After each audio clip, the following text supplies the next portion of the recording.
This person asked, your definition of truth falls apart when you think of the reasonably necessary. I like that, reasonably necessary. It's black or white, it's on or off. It's necessary, it's not, but reasonably necessary. It's a maybe. Okay, fine.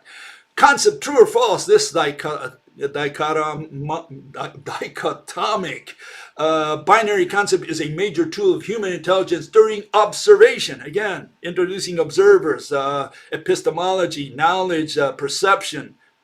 You can't do that in objective science, especially when you apply it to physics. Okay, physics has to be objective. True, which is given, which applies. And I asked, to what? I mean, is this the definition of true, which is given, which applies? False is which is not given, does not apply? According to whom? Again, it's all these subjective things that they want to turn into some kind of objective, like, oh, truth is objective, okay? And truth is true. I love that one. It shows that these people have no capacity to define things in scientific terms. They never learn to define terms scientifically in a way that you can use it consistently. And that's been the case with all of these so-called philosophers and mathematical physicists in the last 2,000 years. They don't know how to define terms. And they never cared about definitions because the mathematicians are doing, they're doing equations. So they don't care about qualitative issues. They've never taken the trouble because they say, well, physical interpretations, that's philosophy. They dismiss that as philosophy, as your opinion. We don't care about that. We care about the equations because we can bet our money on this. And what are equations? They're just descriptions. That's all they are. Is that science? No, not according to rational science. Anyways, let's get to my version of truth and false. I hope you like this version, okay? If I can get it.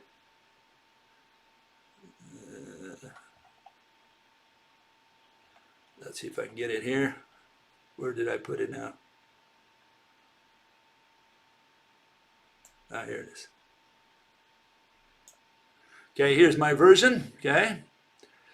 Truth is with Mother Nature, Father Universe, and God having their respective file cabinets. Okay, that's what truth is. So let's explain this. What do I mean by that? I mean the following. Something happened in a certain way, or it did not. Okay? Now, do we know how it happened? I'll give you for instance. I believe, and I know for a fact, that my wife cheated with my neighbor. I know it. Now, my wife, if she's in her sound mind, and my neighbor, they should know whether they had sex or not. I mean, this is a black or white issue for them. They know whether they were there. I mean, again, if they were in their sound mind, right? In my case, I can only believe. I wasn't there, so I have to believe. I don't know if they had sex. Okay? And Mother Nature is more, Father Universe or God, whoever you want, okay, has the same issue. They know for a fact what happened. Whatever happened, happened. Okay? They know exactly how something happened. We don't know. We can't consult them because they whisper different things in different ears. This guy believes in God, and he said, well, God told me this in my dream. The other guy said, no, he told me something else. So all we have are opinions about what happened. But we have to distinguish what happened objectively from the belief of that. And here, let me give you a for instance here so that we can put it in the right context. Here we have Felix the cat. He's going to throw a magnet, horseshoe, yes, through the window. So you ask, well, how did the window break? Okay. Objectively, it broke the way we just saw it. It broke because a horseshoe went through the window. That's how it broke. I'm just regurgitating what I just saw. That's objective. The mechanism that you just saw is objective. My belief of it, when I tell someone, the way the window broke is a horseshoe went through there. And the guy said, well, I think it was a crowbar. Another guy might say, no, it was Johnny's baseball that went through the window. So everybody's got a different theory of how the window broke. Okay?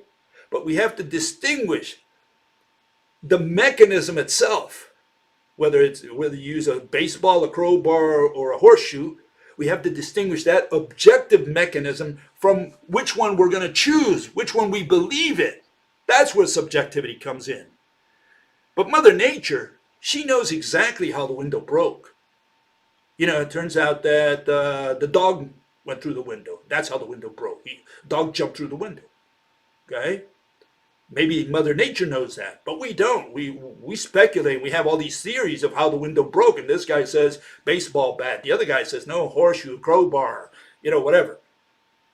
So the mechanism is objective. Even if I explain it to someone and said, look, the window broke in this manner. This is what I believe I will say, right? Which is the wrong way to present it. You just have to explain how the window broke. And the window broke because a crowbar went in. So that explains how the window broke.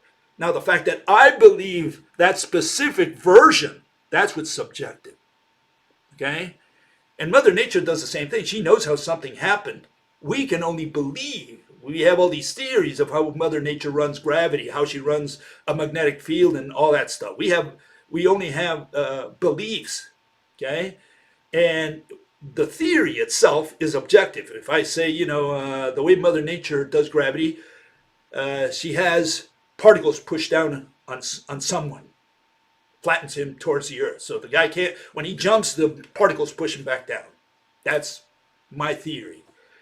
But the fact that I believe that that's the way Mother Nature runs her shop, runs gravity, is different than the mechanism itself. The mechanism of particles pushing down, that's objective.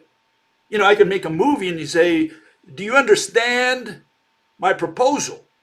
If you understand a proposal, that part is objective. Whether you believe that that's the way Mother Nature does her stuff, that's a separate issue. That's subjective.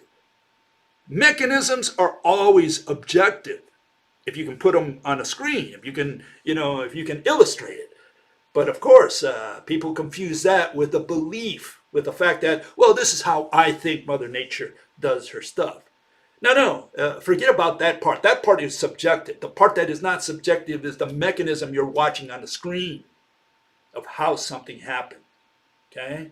And people don't always tune into those fine points of how the universe works, of how Mother Nature does her universe. No, everything is not subjective.